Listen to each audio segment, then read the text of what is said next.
In this episode of Popcorn Pals, I sit down with the co-writer and director of Boneyard, Asif Akbar, as well as co-writer and actor Vincent McDaniel.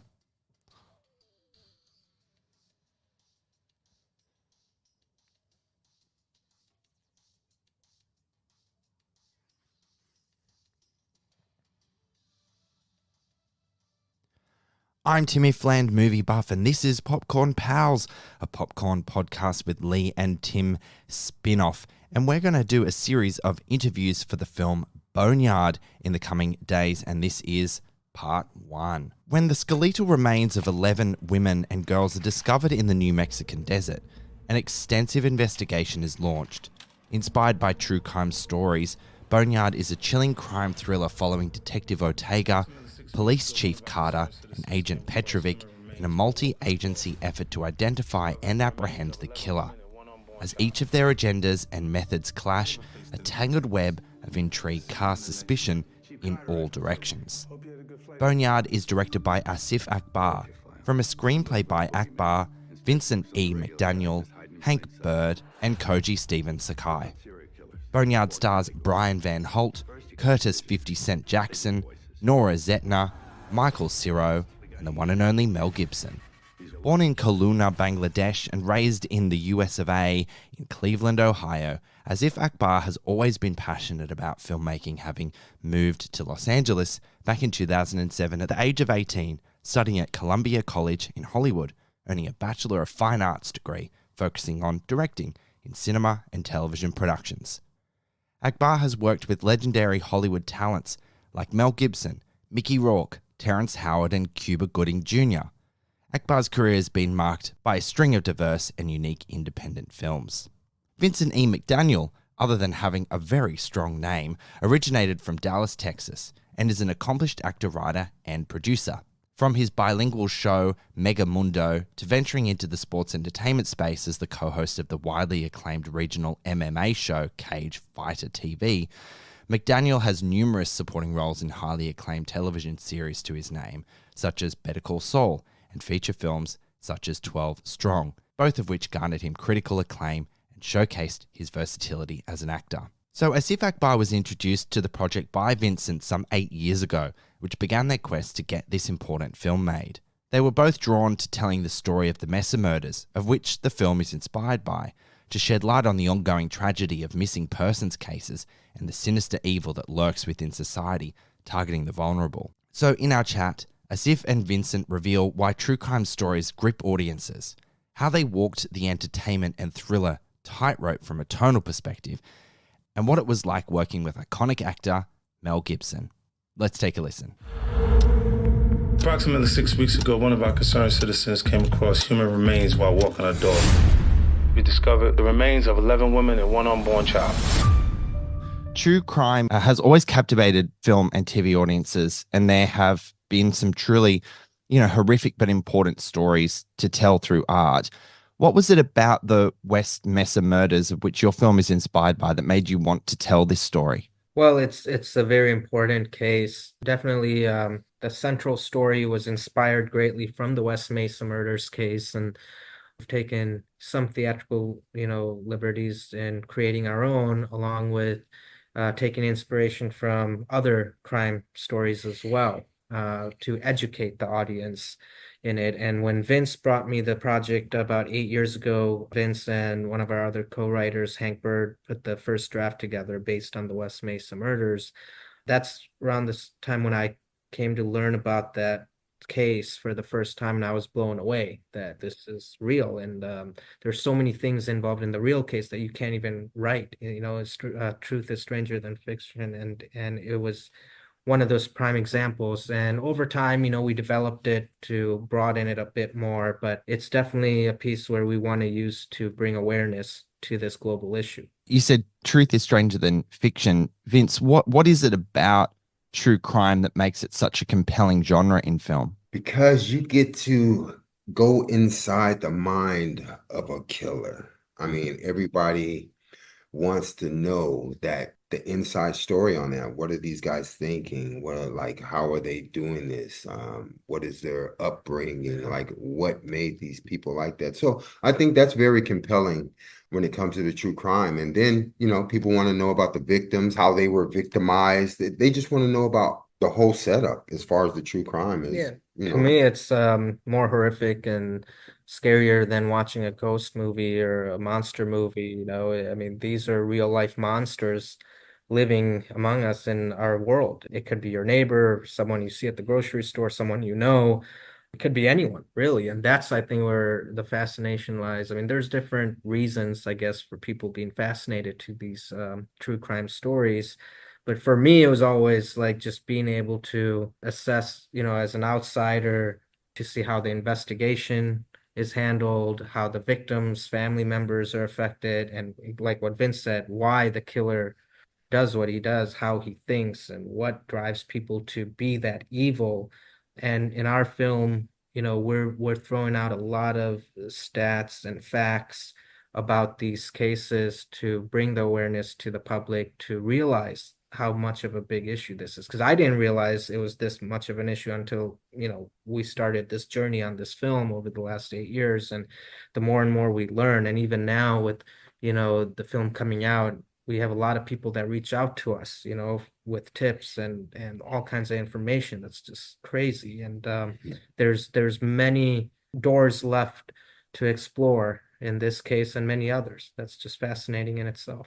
Well, I think I read there's some 600,000 missing people in the US at any Yes, given time, which is just an alarming statistic. And films like exactly. yours are really important to tell to shed light on that, among many other things. As if I read that it was your vision to spin this harrowing true crime yarn into an entertaining yet meaningful thriller.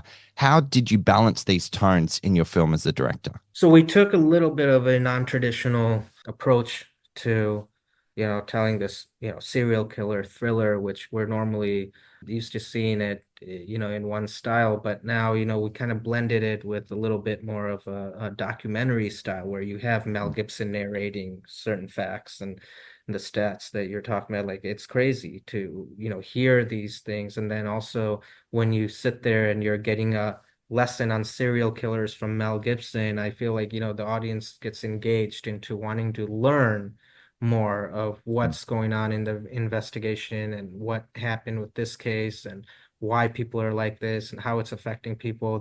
That interest kind of overpowers the entertainment. I mean, that the interest of learning becomes more entertaining at that point. And that's from some of the feedback that I've also been getting from people that have watched the film. And I think that's where my goal was. And I think we've succeeded at that.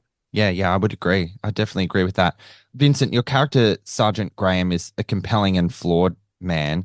I'm curious, did you take sole ownership in writing all of your character scenes in the writing room, or were you sharing it among the four of you? Or were you like, no, Sergeant Graham's mine. I'm gonna write this piece. it was shared. It was shared, that whole process. There were things we were writing even on Yeah. the set, I mean, That's showbiz, baby. yeah, Yeah, it's showbiz. ongoing. Even in the edit room, we're continuously writing and shaping the story up.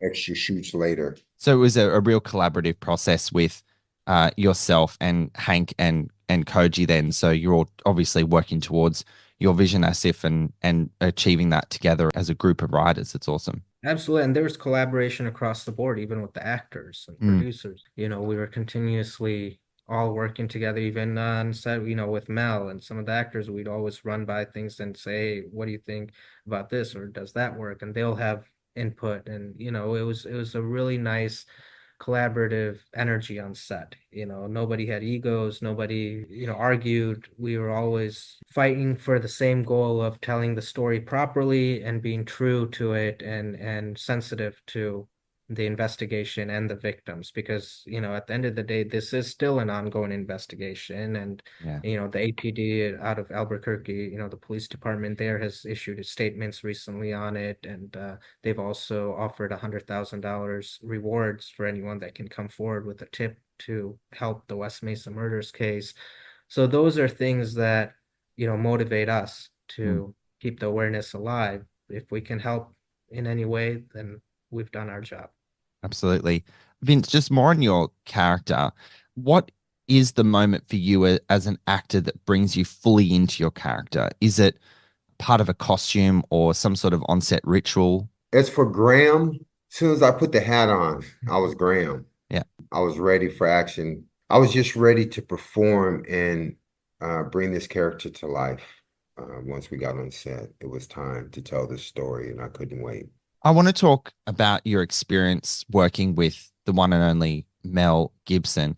Did you only have him in mind when writing his character? Well, the Petrovic character evolved a lot from the first draft, and over the years. At that point, we weren't really thinking about the cast as much. When it came time to getting into developing it and casting it, when we felt the script was right, Mel Gibson was my first choice for Petrovic. I mean, he's the backbone of the story, and we needed someone of his caliber to really deliver the range of having a loss himself, but being motivated from that loss to keep going and not stopping till he finds justice for others. He kind of glued everyone together, and from there, once he came on board, he read the script, he was intrigued by it, he liked the direction we were taking, and everything else kind of started falling into place. And having 50 Cent on there was great. I mean, it's a whole new 50 Cent that you're going to experience, that we're all going to see for the first time as the chief of police.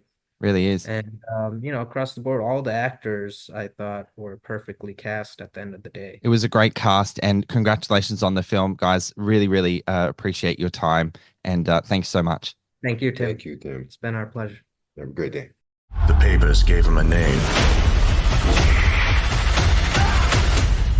The Bone Collector.